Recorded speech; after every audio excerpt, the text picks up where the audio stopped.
জাগলাক হে মেডামে ইতান লগা নকৰে হে মিটিং আছে মেডামৰ নাপায় এতিয়া মিটিং আছে মেডামৰ কাই হয় ৰাকেশৰ ভাইটি কোন আহিছে আহিব দিয়া মই আছো নহয় মোৰ মিটিং নাই তুমি ঘুমাব দিয়া নহয় মেডাম আপুনি দেখোন ৰেষ্টে নাপায় আপোনাৰ ওচৰত কিমান মানুহ সদায় সহায় বিচাৰি আহে সেই কাৰণে আমি মানা কৰিছো নহয় ৰকেশৰ তোমাৰ এইটো ভুল ধাৰণা তুমি তেনেকুৱা নকৰিবা একো ডিস্টাৰ্ব নাপাও মই কিয় ডিস্টাৰ্ব পাম এটা কথা ভাবি চাবা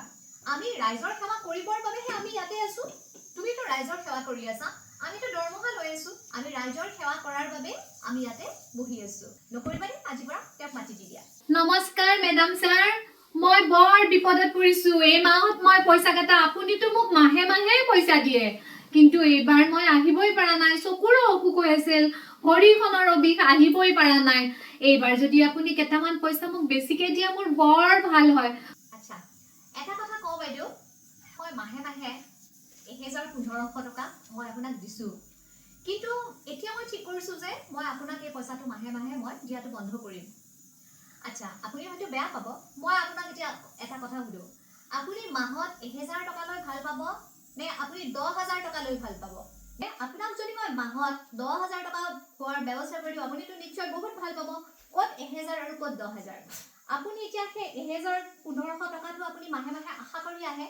কিন্তু তাৰ পৰা আপুনি কিমানখিনি উপাৰ্জন কৰিব কিমানখিনি আপুনি খৰচ কৰিব আপুনি জমাব কেনেকৈ মই ভাবিছো যে আপুনি যদি কাম কৰে আপুনি সদায় কাম কৰক কাৰণ চাওক আজি মই আপোনাক পইচা দিছো অহা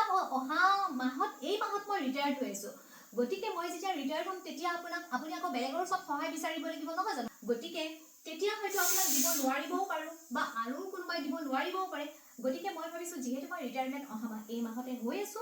মই যিকেটা পইচা পাম আপোনালোক সকলোৰে কাৰণে আপোনালোকৰ কাৰণে মই গাঁৱতে এখন পাম্প খুলিম উদ্যোগ পামৰ ব্যৱস্থা কৰিম তাতে আপোনালোকে নিজে কাম কৰিব আৰু নিজে উপাৰ্জন কৰিব আৰু সেইখিনি বজাৰত দিয়াৰ ব্যৱস্থাখিনি মই কৰি দিম আপোনাক বহুত ধন্যবাদ কি বুলি বুজাম আপুনি যদি সঁচাকে দে কাম নকৰি এলেহুৱা হৈ গৈছিলো এতিয়া যদি আপুনি কামটো দিয়ে কাম কৰি খাব পাৰিম হে এটা বহুত ভাল লাগিব যে নিজে কাম কৰি নিজে উপাৰ্জন কৰিছো বৰ কাম দিব বহুত ভাল পইচাৰ খলনি কাম দিয়ক বহুত ভাল পালো আপোনাক মৰমৰ দৰ্শক নমস্কাৰ যদি ৰুগিয়া নহয় বা দুৰ্বল ব্যক্তি বৃদ্ধ ব্যক্তি নহয় তেতিয়া হলে নিজে আনৰ পৰা সদায় সহায় বিচাৰতকৈ নিজে পৰিশ্ৰম কৰি আত্মসন্মান ৰক্ষা কৰাটোৱে শ্ৰেয় বুলি মই ভাবো আপুনি কি বুলি ভাবে যদি মোৰ ভিডিঅ'সমূহ চাই ভাল লাগে তেতিয়ালে কাইণ্ডলি মোৰ চেনেলটো সাবস্ক্ৰাইব কৰি মোৰ উৎসাহ বঢ়াব বুলি আশা কৰিলো আৰু নতুন বছৰৰ শুভেচ্ছা জনালো নমস্কাৰ ধন্যবাদ